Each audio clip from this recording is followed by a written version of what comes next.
Olá, irmãos, tudo bem? Esse é um vídeo rápido que queremos fazer aqui apenas para mostrar de maneira ilustrada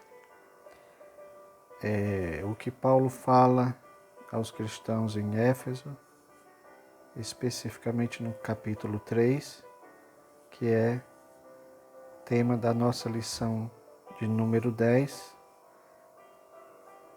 do tópico 2, quando fala sobre arraigados e fundados em amor. Quando Paulo se utiliza dessa expressão arraigados, quer dizer literalmente enraizados. E aí é interessante porque essa imagem da árvore, ela vem desde o Antigo Testamento, né? Nos Salmos tem muitas referências também. Você percebe lá, Salmo 1 fala do homem que teme ao Senhor, que é exatamente aquele que é como a planta que está plantada junto ao ribeiro de águas, né? Exatamente porque utiliza desta figura. E aí Paulo fala que os cristãos de Éfeso tinham que ser arraigados, ou seja, enraizados. Você sabe que a raiz, ela tem pelo menos esses dois objetivos, né? Que é exatamente sustentação da árvore, do caule, porque é ela que vai dar esta base para que a árvore possa ficar ereta, mas também ela extrai da terra os nutrientes importantes para o crescimento da própria árvore, né? Então Paulo utiliza dessa figura, e aí também ele se utiliza de uma outra figura, esta agora mais voltada para a questão da arquitetura. Por quê? Aí nós vamos lembrar também da lição que tivemos sobre Cristo como fundamento, né? E da parábola que Jesus falou do homem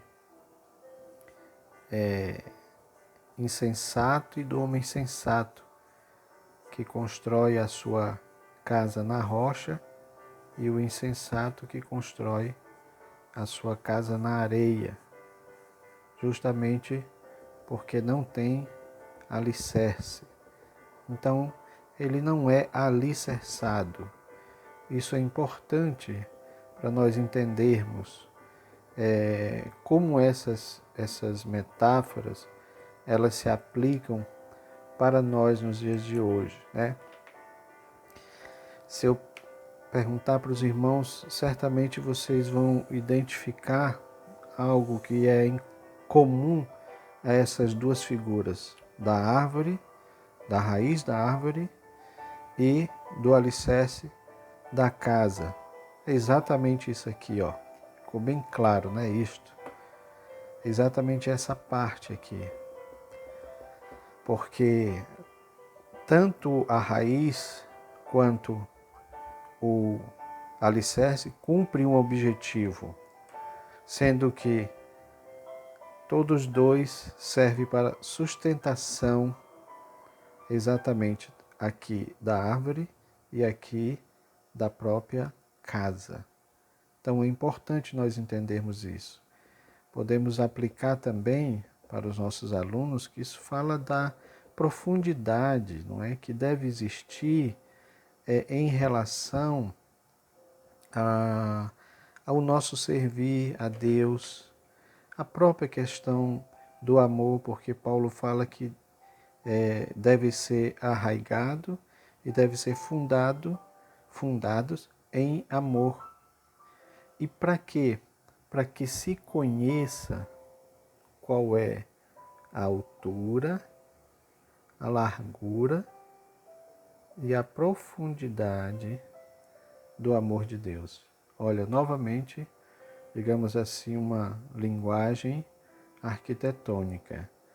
Tanto é que alguns autores dizem que isto pode ser uma referência à própria questão do templo.